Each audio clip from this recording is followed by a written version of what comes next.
자, 오늘은 이 강도 만난 자의 이웃이라는 이런 제목이 되겠습니다. 자, 오늘 읽은 이 말씀은 우리가 아마 우리 주일학교 학생 때부터 또 우리 청소년들, 청년, 우리 장년 누구나 할 것 없이 참 많이 들었던 그런 내용일 것입니다. 또 특별히 그 이제 과거에는 사실 중고등부 시절에 우리 때는 이 문학의 밤이라고 참 유행을 했었어요. 그런 추억을 얼마 전에 우리 또래 참 이야기를 나눈 적이 있는데, 그때 연극 같은 것도 하거든요. 저도 연극의 그 일원이 돼가지고 했던 그런 것이 지금도 생생하게 기억이 나는데, 아마 오늘 이 본문의 말씀은 이런 그 연극할 때 좋은 그 대본이 될 수 있는 그런 내용이 되고 있습니다. 바로 이 선한 사마리아인의 비유에 대한 이 말씀인데, 우리가 자세하게 보신 분들은 오늘 읽으면서 이 말씀 속에서 우선 연극에서 어떤 그 대본을 이렇게 만들고 또 각자 역할을 담당하려면 필요한 것이 있죠. 등장인물입니다.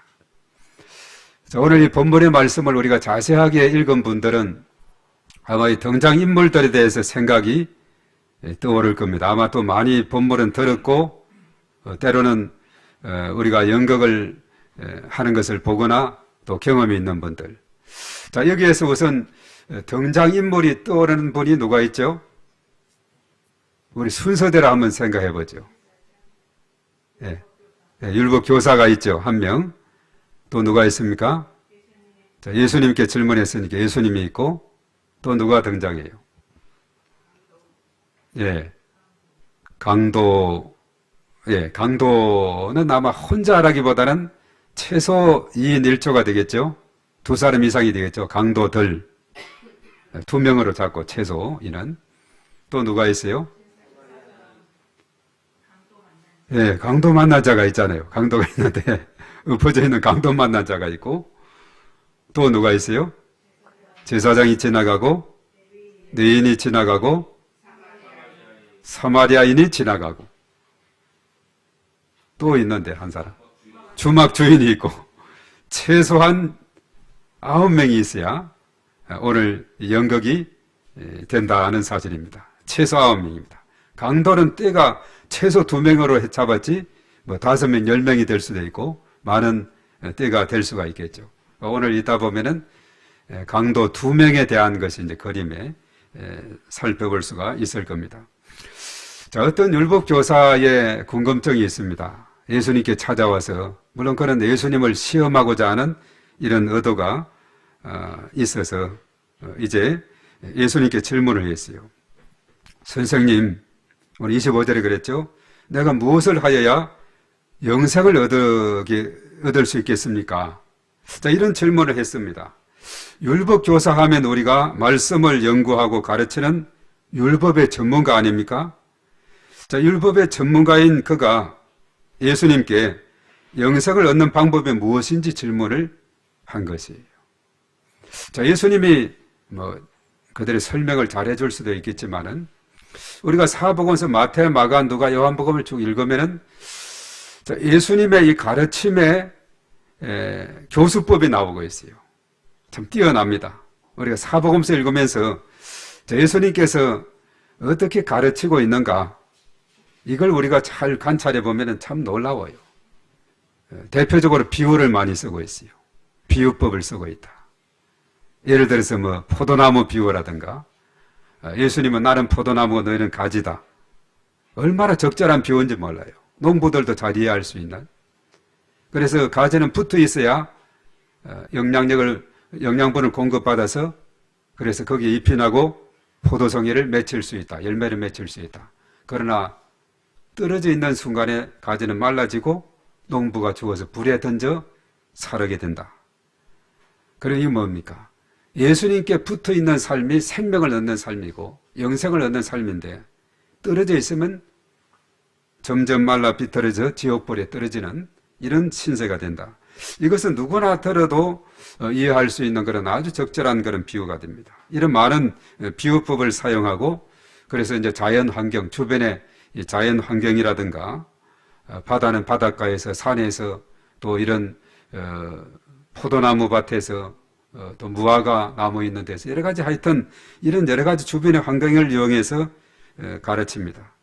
특별히 시험하는 자들이 예수님께 와서 난처한 질문을 할 때가 들어 있는데 그때마다 예수님의 그 지혜와 그 어떤 융통성 또 지식은 얼마나 뛰어난지 모릅니다. 예수님께 다 와서 이렇게 시험하려고 하지만은 예수님은 다 제압을 하게 되는 이런 내용들이 이 사복음서 읽으면 참 많이 나오고 있는 것을 보게 됩니다.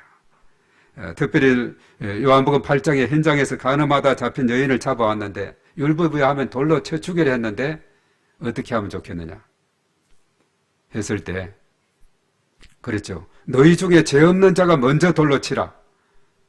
이렇게 하니까 주변에 막 살기 등등했던 사람들이 다 한 사람씩 빠져나가고 다 없는 겁니다. 오직 예수님과 그 여인만 있는 거예요. 사람들이 다 어디 갔느냐? 다 떠나고 없나이다. 내가 너에게 말하는 다시는 죄를 범하지 말라. 자, 이런 거라든가 하여튼 우리가 사복음서 읽으면 정말 예수님의 그 가르치는 그 방법이 너무나도 뛰어난 것을 우리가 발견하게 됩니다. 자, 오늘 여기서도 율법교사가 질문을 딱 하는데 예수님을 시험하는 질문이 있거든요. 어떻게 해야 영생을 얻을 수 있습니까? 무엇을 해야 영생을 얻을 수 있습니까?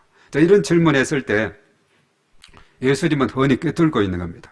율법에 잘 써 있는 거 잘 알거든요. 율법 학자이기 때문에. 율법 또 교사이기 때문에. 율법에 뭐라고 써 있느냐 이렇게 질문을 딱 하네요. 이 질문이라는 것이 참 아주 중요한 겁니다. 이 학생이 공부할 때도 마찬가지고 선생님께 질문을 한다든가 또 선생님 질문을 던지다든가 질문 하나가 엄청난 그런 효과를 얻게 되는 것을 보게 됩니다. 예수님은 그랬어요. 율법에는 뭐라고 기록이 되어 있지? 이 사람 율법 교사인데 율법에 뛰어난 사람 아닙니까? 잘 알 수밖에 없는 거죠. 척척척 이야기합니다. 예, 율법에는 내 마음을 다하며 목숨을 다하며 힘을 다하여 또 뜻을 다해서 주 너의 하나님을 사랑하라 했습니다. 또한 내 이웃을 내 자신같이 사랑하라고 하였습니다. 율법의 핵심을 잘 요약했어요. 그래서 뭐냐? 결과적으로 하나님을 사랑하고 이웃을 사랑하라는 그런 말씀을 율법에 기록이 되어 있습니다.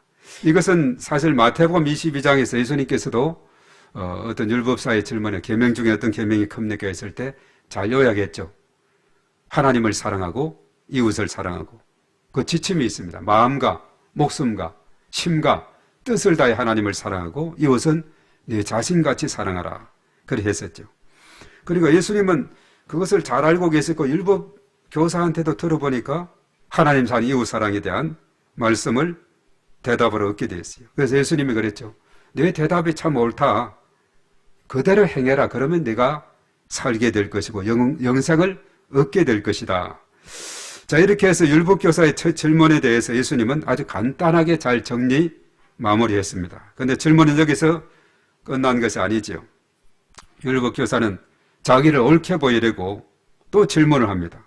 자, 그러면 하나님은 그렇다 손치고 하나님을 사랑하라는 그거 하나님에 대해서는 그래도 많이 들었고 하나님은 천지를 창조하셨고 뭐 여러 가지 하나님에 대해서는 나름대로 이해를 잘하고 있는데 하나 궁금한 것이 있어요. 그러면 내 이웃은 누구입니까? 이웃에 대한 질문을 하게 됐네요. 그럼 내 이웃은 누굽니까? 하나님은 그래도 내가 아는 바가 어느 정도 있는데 이웃에 대한 것은 막연하다는 거죠. 내 이웃은 누굽니까? 자, 그때 예수님께서 이제 비유한 것이 오늘 이 선한 사마리아인의 비유입니다. 이 30절에서 37절에 나오고 있죠. 그 이제 배경을 보면은 어떤 사람이 예루살렘에서 여리고로 내려가다가 강도를 만났다. 이렇게 말합니다. 지난번에 우리 간증 중에 스티브 모리슨 그 장로님인가 하여튼 그 장로님이 입양하러 미국 가서 미 항공우주국에 수석연구원으로 있으면서 GPS를 개발했다 그랬죠. 그 연구팀에서. 한 20년간 거기에서 근무했는데, 이 GPS가 오늘날 우리에게 얼마나 참 많은 유익을 주는지, 뭐 쉽게는 내비게이션이 우리에게 큰 도움을 주고 있습니다만은, 요즘 구글 지도를 보면은 참 놀라운 것을 보게 돼요. 예, 이 구글 지도. 우리가 얼마 전에 청남대 갔죠? 청남대를 딱 치면은 그 꽃밭이 다 나와요. 아주 생생하게. 예, 거기에 대한 주변 음식점이라든가 또 숙소 먹을 숙소라든가 이런 것까지도 가게까지 그냥 쫙 다 나오고, 전 세계 어디나 마찬가지예요. 내가 미국이다 카나다다 어디에, 카나다 노키 어디에 가겠다 하면, 노키 밴프를 지역을 가겠다 하면 딱 치면은 거기에 대해 확 나오고, 주변 호텔과 음식점까지 그냥. 그리고 그림 생생하게 지도상으로 이렇게 볼 수 있는, 이것이 얼마나 참 요즘 좋은 세상인지, 가만히 앉아 있어도 전 세계 그 상황을 쫙 볼 수 있는 이런 상황이 되고 있죠. 예루살렘을 탁 치게 되면은 또 거기에 대한 것이 쫙 정보가 나오고, 여리고 치면 이렇게 나옵니다. 이 예루살렘은 지대가 상당히 높아요. 우리로 말하면 이제 대관령 정도 되는 한 760, 한 800 그 정도 높이 있는 시원한 지역입니다. 그런데 여리고는 뭐냐면 해저 한 250 저지대로 이렇게, 그러니까 상당히 그 고도차가 높죠. 예루살렘은 상당히 높고, 그래서 떠오르면 대관령에서 그 강릉, 그리고 강릉에서도 한 250m를 더 밑으로 내려간 지역이 바로 여리고다 하는 겁니다. 요즘은 이제 여러 가지 많이 교통이 발달이 돼서 그렇습니다만, 옛날에는 다 고개를 넘어 다녔죠. 그래서 예루살렘에서 여리고까지는 36km 정도 되는데 아주 가파른 내리막길이고, 길 옆에는 아주 암석들이 많이 있기 때문에 도둑들이 딱 바위 틈에 숨어 있다가 나그네가 지나가면은 그를 이제 물건을 빼앗고 이렇게 하기 아주 좋은 그런 장소가 되고 있습니다. 우리나라도 보면 저기 그 전라북도 장수군하고 또 경상남도 함양군 그 일대 60년 고개가 있는데 아주 오랜 역사가 있죠. 왜 60년 고개냐? 그 고개를 넘으려면은 나그네가 한 60명 정도 이상 무리를 지어서 넘어야 도둑들을 피할 수 있다. 그래서 이쪽 저쪽 주막에서 사람이 모이고 한 사람 두 사람 서로 한 60명쯤 모이면 고개를 넘어가야 되는. 그래서 60년 고개다. 요즘은 이제 터널이 돼서 대전에서 진주 통영까지 있는 그 고속도로로 터널이 뚫려서 한 4km 정도 되나요? 그게 금방 터널로 지나가게 되지만 옛날에는 다 고개를 넘어서 다니면서 도둑떼들이 얼마나 많은지 몰라요. 바로 예루살렘에서 여리고 가는 거기에도 도둑떼들이 유명하게로 참 소문나 있는 곳이다 하는 거죠. 근데 사람이 이제 거기를 지나가다가 강도를 만나게 됩니다. 자, 그래서 옷을 벗기고 때려 거의 죽은 것을 버리고 가게 돼요. 우리 그림을 한번 보겠습니다. 아주 이 그림을 이 청소년교회 그러니까 충동부 공과에서 아주 잘 이렇게 재미있게 그렸어요. 저기에 보면은 이제 강도 떼가 두 사람으로 돼 있죠. 한 사람은 이제 강도 만난 사람은 다 물건 빼앗기고 엎어져서 그냥 그야말로 죽기 직전에 있는, 피가 흐르고, 근데 강도 떼는 그것을 그 나그네로부터 빼앗아서 저쪽으로 이제 가고 있는 그런 장면이죠. 그런데 오른쪽에 그림은 거기 한 사람이 지나가는데 첫 번째는 누가 지나갔어요? 제사장이 지나갔습니다. 그냥 지나가요. 그리고 그 다음에 두 번째 그림 봅니다. 자, 두 번째 그림 보면 또 두 번째 누가 건너갔어요? 네 사람이 건너가게 되죠. 그냥 지나쳐 버렸어요. 근데 이제 오른쪽에 있는 사람이 한 사람이 있는데 사마리아 사람입니다. 자, 사마리아 사람은 이제 제사장과 레위인은 그냥 뒷모습으로 이렇게 지나쳐 버리는데 이 사마리아 사람은 이 강도 만난 사람을 향해서 아주 주시하고 있습니다. 그러면서 그 마음속에 오늘 이 본문의 말씀대로 하게 되면 이 사람 불쌍하다. 지금 피가 줄줄 흐르고 있고 그야말로 피투성이구나. 아, 이 사람 강도 만났는 모양이다 해가지고 불쌍히 여기는 마음을 그가 가지게 돼요. 그래서 그 다음 그림을 봅니다. 자, 그래서 이제 그냥 지나치지 않습니다. 제사장과 레위인처럼 그냥 지나치지 않고 이 바로 사마리아 사람은 그에게 가까이 다가가서 포도주를 붓고, 그리고 그 옛날에는 이제 치료제로서 이제 사용을 했습니다. 그래서 이렇게 그 상처를 치료하고 이렇게 세우고 또 살아있는지 또 상태가 어떤지 이렇게 확인도 하고, 그러면서 이제 해서 이제 이렇게 세우고 그냥 두기가 그래가지고 자기의 짐승에 태워서 이제 주막집까지 가게 됩니다. 그래서 주먹집에 가서 이제 또 거기 가서도 잘 치료를 해주고, 그리고 나서 이제 사실은 이튿날 일어나서 주막 주인에게 2데나리온을 주게 돼요. 이 한 데나리온은 노동자 하루의 품삯인데, 예를 들어 요즘 예를 들어 한 10만 원이다 치면 한 20만 원 정도를 주막 주인에게 숙박비도 필요할 것이고 이렇게 전달합니다. 그러면서 이제 이 강도 만난 사람 밤새 치료를 해 주었지만 치료가 시간이 필요하죠.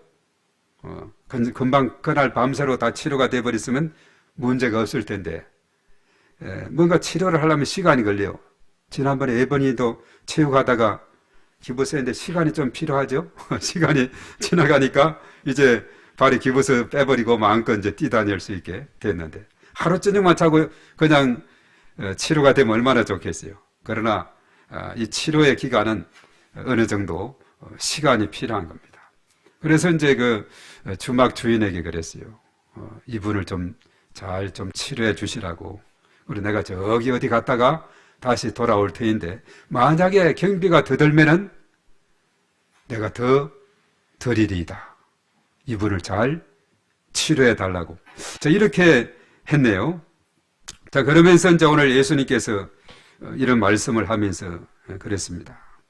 이 세 사람 중에 제사장, 레위인, 사마리아 사람, 이 세 사람 중에 누가 강도 만난 자의 이웃이 되겠느냐, 이런 질문을 하게 됩니다. 이웃은 누굽니까? 이렇게 질문했거든요. 그러자 율법 교사가 그랬죠. 뭐 당연한 거 아니에요. 자비를 베푼 자이다. 바로 이 순한 사마리아 사람, 이 사람입니다. 사마리아 사람, 이 사람이 바로 그 이웃입니다. 이렇게 말하지 않고 그냥 자비를 베푼 자이다. 그 당시에 보면 사실은 이 사마리아 사람은 유대인들로부터 상당히 무시를 당하는 그런 부류에 속했거든요. 상종도 하지 않는다 이렇게 말했어요. 유대인들이 쳐다도 보지 않는. 왜냐하면 전쟁으로 인해서 그 사마리아 지역은 많은 외국인의 피가 섞여 있는 혼혈족이다 해가지고 아주 무시하고 했는데, 그렇게 무시를 당하는 그 사람, 사마리아 사람이라고 이렇게 말하지 않고 그냥 자비를 베푼 자니이다 이렇게 말했습니다. 그만큼 이 사마리아 사람들에 대해서는 말하기도 싫고 혐오감이 있는 것이죠. 그때 예수님께서 말씀하죠. 가서 너도 이와 같이 하라. 예. 가서 너도 이와 같이 하라 이렇게 말합니다. 강도 만난 자 이웃은 다름 아니라 자비를 베푼 사마리아 사람이었습니다. 자, 우리가 여기서 몇 가지 생각을 하게 되는데, 우선 첫 번째는 율법교사의 관심에 대한 겁니다. 이 율법교사는 어떻게 하면 영생을 얻는 것에 관심이 있어요. 그래서 영생을 얻는 법을 찾기 위해서 매일같이 성경을 연구하고 율법의 내용을 그래서 흔히 잘 알고 있는 그런 사람이었어요. 또한 사람들에게 잘 옳게 보이려고 또 이렇게 하는 그런 어떤 마음도 그에게 있었습니다. 그래서 율법교사는 율법에 대해서는 이미 알고 있고 사람들에게는 옳게 보이려고 하는 그런 사람이었다 하는 것을 우리가 알게 되죠. 그런데 그런 알고만 있고 섬김이 없는 신앙, 실천이 없는 신앙을 보여줍니다. 번거롭지 않고 편한 길에 관심이 있는 그런 사람이었어요. 그저 책상 앞에 앉아서 율법이나 연구하고 행동으로 옮기는 것은 싫어하는 사람이었어요. 자, 예수님은 이렇게 머리로만 알고 있는 신앙에 대해서 오늘 지적을 하는 거예요. 올바른 믿음은 뭐가 따라야 되는가? 행동이 따라야 된다 하는 겁니다. 올바른 믿음은 행동이 따라야 된다. 머리의 신앙이 어떻게 해야 된다고요? 가슴으로 그리고 그 신앙이 손과 발로 이어져서 행동으로 나타나야 이것이 살아있는 신앙이 되는 줄로 믿습니다. 그래서 신앙은 세 가지 측면이 있어요. 지적인 측면, 머리로 이해하고, 마음으로, 가슴으로 느끼고, 그리고 의지, 행동으로 손과 발로 이렇게 실천하는 이것이 있어야 됩니다. 오늘 율법교사 같은 경우는 그저 그는 머리로만 연구하는, 율법을 연구하고 그저 자기를 남들에게 잘 보이려고 하는 이런 마음만 있지, 이것을 어떤 실천하려는 그런 마음은 전혀 없는 이런 것을 보게 돼요. 예수님께서도 자비를 베푼 자가 이웃이라 그러니까 너도 이와 같이 하라, 그렇게 말했죠. 그러면 내가 산다, 이렇게 말했죠. 오늘 28절의 말씀에도 내 대답이 옳도다, 율법에 요약할 말이죠. 하나님 사랑, 이웃 사랑에 대해서 목숨 다해 하나님 사랑하고 이웃은 내 자신같이 사랑하라 했을 때 뭐라고 했습니까? 28절에 뭐라고 했어요? 내 대답이 옳도다, 이를 행하라. 그러면 내가 살게 될 것이다, 그렇게 말했죠. 오늘 율법학자, 율법교사는 율법에 대해서는 많이 알지만은, 알기는 많이 알지만은 실천이 없는 이런 사람이었는데, 예수님께서 그에게 새로운 경종을 울리고 있습니다. 행동하는, 실천하는 신앙이 중요하다. 그래서 오늘 예수님의 대답은 율법교사에게 알고 있는 것을 실천하면 살 것이다 라고 이렇게 말했죠.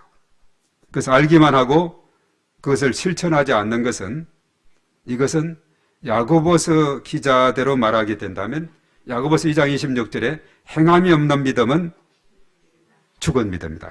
죽은 것과 같다, 이렇게 말했어요. 우리가 미가서 보면은 구약의 예언자 중에 하나죠. 거의 이제 이사야 시대하고 거의 비슷한 시대의 예언자인데, BC 한 700년대.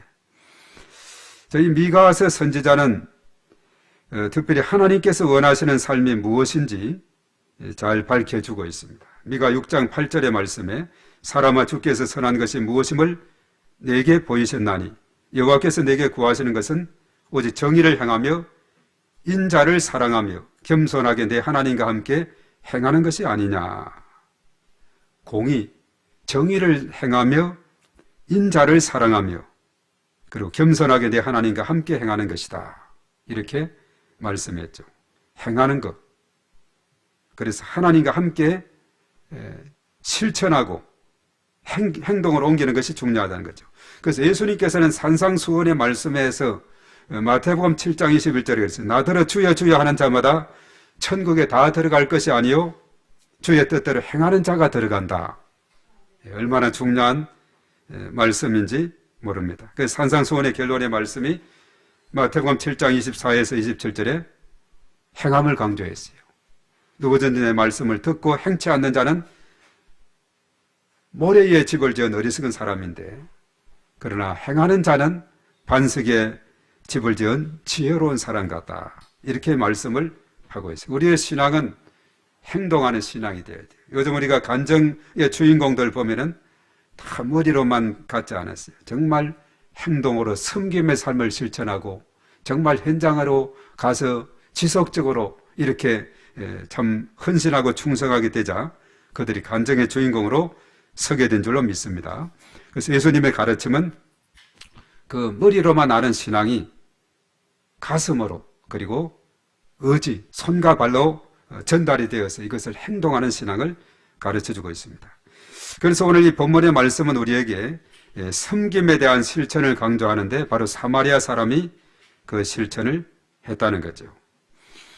그래서 우리가 이제 착한 사마리아인의 법이다 해가지고 우리 그 다음 그림을 한번 보도록 하겠습니다. 이 그림 그 앞에 나중에 그 뒤로 한번 넘겨가 보죠. 그 마지막 그림이 요거. 자, 이 그림을 보면은 아주 참 우리나라는 그런 것이 없습니다만은 강제하고 성경 내용에 나오는 내용 중에 법으로 이렇게 명시된 그런 것이 있는데, 특별히 유럽의 프랑스나 독일이나 스위스, 네덜란드와 같은 국가에서는 이 법을 만들었어요. 자신에게 특별한 위험을 초래하지 않는데도 불구하고 또 위험에 처한 다른 사람을 구조할 수 있음에도 불구하고 고의로 구조하지 않는 자, 이런 자들은 처벌하는 규정이 있게 됩니다. 착한 사마리아 법이 바로 그것인데, 아까처럼 강도 만난 사람이 있는데 이 사람 도와줘도 될 텐데 그냥 지나쳐버리는 이런 경우가 발견이 되면은 처벌하는 법을 이렇게 만들었을 정도로, 그만큼 선한 착한 사마리아인의 법이다 해가지고 이렇게 만들었어요. 그림이 이제 잘 표현하고 있죠. 자기가 타고 가는 짐승에 그 강도 만난 사람을 이렇게 태워서 가는 이 그림을 이렇게 그려 놓은 것을 봅니다. 그래서 이 섬김의 본을 통해서 하나님의 사랑을 실천한 한급한 선한 사마리아인이 많이 있는데, 그 앞에 첫 번째 인물 한번 보겠어요. 요 분인데, 포사이드 선교사다 해가지고, 우리나라는 참 하나님의 은혜를 많이 입은 나라죠. 1885년 공식적으로 선교사님들이 이 땅에 와서 행했던 것이 많이 있습니다. 병원을 짓고, 또 교회를 짓고, 또 학교를 짓고, 이렇게 해서 우리 한국에 참 많은 도움을 주었는데, 이 포사이드 선교사는 1909년도 목포에서 활동 중이던 선교사였는데, 그 당시 이제 강주의 의료 선교사였던 오웬이 급성 폐렴이 걸려서 위독하다 소식을 듣고 급히 이제 목포에서 광주로 길을 떠나게 되었습니다. 약 한 30km 떨어진 거리라 하는데, 가다가 이제 무엇을 발견했느냐? 길가에 쓰러져 있는 한센병, 문둥병자죠. 우리 전에 말해서. 한센병에 걸린 한 여인을 보았어요. 저거는 주저함 없이 그 여인을 안아서 말에 태워서 광주까지 데리고 갑니다. 그리고 그 당시 광주에는 재중원 원장이었던 윌슨이라는 의사가 있었는데, 윌슨이 그 환자를 받아서 다른 환자들과 격리해서 벽돌 굽는 가마터에서 그녀를 치료하였고, 이는 한센병 치료 기관인 애양원과 소록도 병원이 지어지는 계기가 되었다, 이렇게 말합니다. 한센병 환자들은 그 당시 전염병의 공포와 괴담으로 많은 사람들로부터 소외되고 박해를 받아서, 가족이 이러니 같이 있으면 전염된다 해가지고 따로 떨어져서 살아야 되는, 그래서 아무도 돌아보지 않는 그런 이들이 바로 이들이었는데, 누가 이들을 도와주었느냐? 바로 이 포사이드 선교사가 이렇게 그 사람을 발견하고, 또 그것을 맡았던 광주 재중원 원장 윌슨도 그것을 그대로 또 환자를 받아서, 그래서 사실 이제 초기에 선교사님들은 한국의 풍토병에 많이 걸려서 자신뿐만 아니라 이 어린 아이들, 자기의 자손들까지도 일찍이 세상을 떠난 그런 사례들이 참 많이 있습니다. 왜냐하면 의사들이 가장 이 전염병에 노출이 되어 있거든요. 우리는 피해 다니면 되지만은 다 전염병자가 누구로 가요? 병원으로 가요. 병원으로. 요즘도 우리가 병원으로 가보세요. 다 마스크를 쓰고 다니죠. 왜냐하면 전염될까봐, 병원이 감기 환자들이 전염될까봐 마스크를 쓰지 않습니까? 그래서 그 당시에 이런 그 흉악한 질병임에도 불구하고, 이제 요즘은 이제 의학이 발달이 돼서 거의 뭐 다 치료가 되는 것 같아요. 그러나 아직도 제3세계 아프리카나 이런 나라는 아주 이 한센병자들이 있는 곳에 있다 그랬죠. 그리고 이제 그 다음에 보면 이제 손양원 목사님 두 번째 그림을, 두 번째 인물인데, 바로 이 손양원 목사님이 바로 이분입니다. 이번에 이 예손자가 목사님이 돼가지고, 예손자가 아니라 양손자지요. 두 아들을 죽인 사람을 양아들로 삼았는데 그 아들이 목사가 돼서 정말 손양원 목사님의 손자다 하면서 손양원 목사님에 대해서 얼마나 이렇게 훌륭한 분이라고 이 소개를 하고 있고, 또 그 뜻을 이어받아서 아프리카 탄자니아 위쪽에 보면 조그마한 나라 부룬디라고 있네. 부룬디. 거기에 한센병자가 있다더라 해가지고, 정말 아프리카에서도 가장 가난한 나라, 거기에 또 의료 선교사로 이렇게 이 양손자가 가 있는 그런 이야기를 들었는데, 바로 이 손양원 목사님은 애양원 원장으로 부임해서 전임자들의 숭고한 뜻과 사랑을 이어갔습니다. 정세가 심해서 간호사들도 막 회피하고 이랬는데 이 손양원 목사님은 그 의사에게 가까이 가가지고 고름을 빨고 하면서 이렇게 돌봐주었다 이렇게 말합니다. 결과적으로 순교하기까지 한센병 환자들을 사랑으로 돌봐주었다 이렇게 말하고 있습니다. 정말 이 소외되고 또 어느 누구도 잘 돌보려고 하지 않는 이런 사람들에 대해서 실천한 사람들이 바로 이런 분들입니다. 그래서 한국판 바로 사마리아인이다 이렇게 말합니다. 자, 이제 영상으로 돌아오면 되겠어요. 요즘 우리가 다니엘 기도에서 수많은 강사님들의 그 간증을 보면은 결국 뭐냐 하면 혼자만 신앙을 지키는 것도 아니고 혼자만 그 신앙을 간념적으로 머리로만 머물 것이 아니라 섬김의 삶을 실천했다는 것을 우리에게 깨우쳐주고 있어요. 자신의 변화를 체험한 후에 사랑의 빚진 자인 것을 깨닫고 같은 부류의 그런 고통 속에 있는 사람들에게 상처 입은 치유자로 살아가는 이러한 모습을 우리가 보게 되죠. 그래서 자기가 고통을 겪었던 것은 더 잘 알기 때문에 더 그런 고통 속에 있는 사람을 더 잘 도와줄 수가 있고 자신이 어려운 상황에 있게 될 때에 정말 그것을 잘 극복하는 그런 계통이 있는 사람을 도와주게 되죠. 특별히 입양인에 대한 입장에서 그렇게 미국까지 가서 성공적으로 살았고 또 이런 이방인에 대해서 관심을 가지고 또 봉사하는 이런 예를 우리가 단적으로 보게 되는 거죠. 그래서 하나님 나라가 이 땅에 세워나가는 중요한 원리가 되는 것입니다. 혼자만의 신앙, 다른 사람들에게 전혀 영향을 끼치지 못하는 신앙은 칭찬받을 수 없다는 거죠. 마지막 때에 착하고 충성된 종아, 칭찬받는 그런 신앙이 우리가 돼야 될 줄로 믿습니다. 그래서 예수님께서는 이웃을 섬기는 것과 예수님을 섬기는 것을 어떻게 가르쳤느냐? 마태복음 25장 40절에 이렇게 말했어요. 임금이 대답하여 이르되 내가 진실로 너희에게 이르노니 너희가 여기 내 형제 중에 지극히 작은 자 하나에게 한 것이 곧 내게 한 것이다. 네. 형제 중에 지극히 작은 자 한 사람에게 한 것이 나에게 한 것과 같은 것이다. 그렇게 말했어요. 자, 우리는 예수님을 믿고 섬기고 따른다는 것은 결국 이웃을 섬기는 삶으로 증명해 보여야 된다는 거죠. 그래서 지극히 작은 자에게 행한 것이 곧 주님에게 행한 것과 같기 때문이다는 사실입니다. 오늘 본문에서 주인공으로 등장하는 사마리아인은 당시에 이스라엘 사람들 중에서 멸시를 당하던 이들이었어요. 소외되고 멸시받는 그런 사람이었지만 자신은 그런 사람이 있지만 어려운 사람이 있을 때 누구를 구분하지 않고 아마 그것은 지나가던 한 유대인 같았어요. 그럼에도 불구하고 자신들을 핍박하는 유대인들임에도 불구하고 거기에 대한 편견을 갖지 않았고 바로 사마리아의 사람은 그 사람에게 가까이 가서 도움의 손길을 펼쳤다는 사실입니다. 자, 우리도 이 주님의 재림을 대망하는 신앙인의 삶은 나의 개인적인 신앙을 지키기 위해서 살기보다 나의 신앙이 한 걸음 한 걸음 도약하고 성숙해서 이제 주변의 이웃에게 자비를 베풀며 섬기는 것이 마땅한 줄로 믿습니다. 오늘 이 본문의 말씀은 우리에게 그것을 깨우쳐주고 있어요. 그래서 하나님 말씀의 가르침에 순종할 때 하나님께서 큰 영광을 받으시게 되고 또한 우리에게 한량없는 은혜를 부어주시는 놀라운 역사가 일어나게 될 줄로 믿습니다. 그래서 주님의 은혜가 언제나 우리 가운데 충만하게 되시기를 주의 이름으로 축복합니다. 자, 오늘 이 말씀 생각하면서 우리 다 같이 기도하겠습니다.